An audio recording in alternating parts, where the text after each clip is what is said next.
बिस्मिल्लाहिर्रहमानिर्रहीम अस्सलाम वालेकुम वरहमतुल्लाहि वबरकातुहू।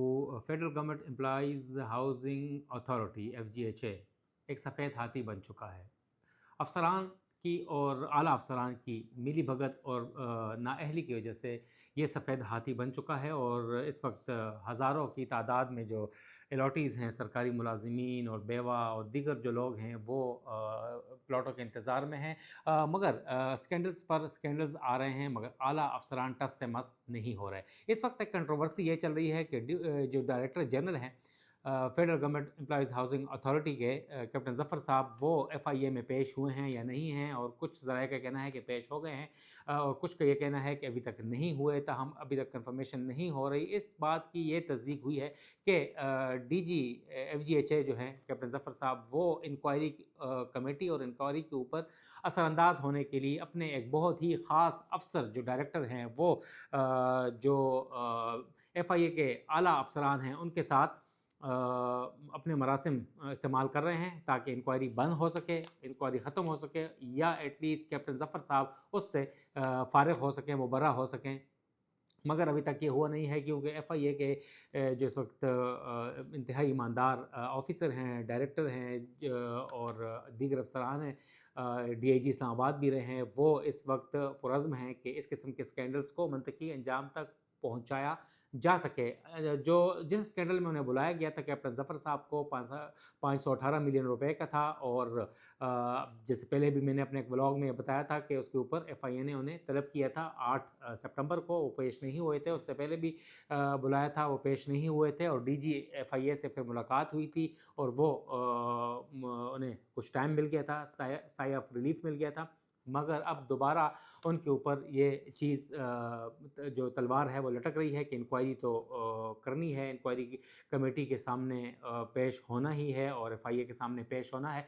518 मिलियन रुपए का किस्सा क्या है? G14 के अलॉटीज़ को ये 518 मिलियन देने के लिए मंजूर करवाए थे। ब्रिज फाइनेंसिंग के ज़रिए एक ऐसे अकाउंट में पैसे लाए गए थे जो कि वहाँ पर पैसे नहीं थे, और बोर्ड से अप्रूवल के बगैर ये रकम लाई गई थी। मगर इसमें से 518 मिलियन रुपए जो लाए गए थे अलॉटीज़ को देने के लिए, मुतासिरीन को देने के लिए, वो नहीं दिए गए और 200 मुतासिरीन वैसे ही मुँह तकते रह गए, और जिसके बाद सिर्फ 25 लोगों को 35 करोड़ रुपए की रकम दी गई। 25 या 26 लोग थे जो कि प्रॉपर्टी डीलर्स थे और मंजूर नज़र लोग थे, और वो जेनवन मुतासिरीन या अलॉटीज़ नहीं थे, बोगस लोग थे, और उनको 35 करोड़ रुपए की रकम एक ही दिन में अदा कर दी गई थी, जिसके ऊपर काफ़ी रिजर्वेशन शो की गई थी और कंसर्न शो किए गए थे, और मुतासरीन ने फिर FIA को दरख्वास्त दे दी थी, और जिसके बाद इंक्वायरी शुरू हुई और कैप्टन ज़फ़र साहब को बुलाया गया। तो कैप्टन ज़फ़र साहब परेशान थे और कोशिश कर रहे थे कि इस इंक्वायरी से बचा जा सके, और अपने जो करीब तरीन जो उनके डायरेक्टर हैं उनको इस्तेमाल करके वो इससे जान छुड़ाना चाह रहे हैं, मगर अभी तक जान छूटी नहीं है। इसके अलावा जो अगर हम बात करें FGHE के जो DG हैं कैप्टन ज़फ़र साहब, वो जब से आए हैं मुख्तलिफ़ किस्म के जो प्रोजेक्ट्स हैं वो खटाई में पड़े हुए हैं, जिसकी वजह से हम कह रहे हैं कि FGHA जो है वो सफ़ेद हाथी बन चुका है। और उस कैसे हाथी बन चुका है, बहुत बड़े बड़े जो प्रोजेक्ट्स हैं वो इस वक्त स्टॉल्ड हैं, हाल्टेड हैं, रुके हुए हैं और खटाई में पड़े हुए हैं, जिसकी वजह से हज़ारों अलॉटीज़ जो हैं वो इंतज़ार में हैं कि उन्हें कब्ज़ा मिले और छत मिले, मगर माज़रत है। कौन कौन से हैं? स्काई लाइन जो अपार्टमेंट प्रोजेक्ट्स है काफ़ी सालों से रुका हुआ है। जो लाइन है, ग्रीन इनक्लेव है, वो रुका हुआ है। स्काई गार्डन जॉइंट वेंचर था, वो रुका हुआ है। बड़ा खूबसूरत प्रोजेक्ट है स्काई गार्डन, और जो संगम के ऊपर वाक़या है मरी और इस्लामाबाद के, और बहुत ग्रीन कैरेक्टर है वहाँ पर, बहुत खूबसूरत है। मगर लोगों के लिए वो एक ड्रीम लैंड उसे कहा जाता है।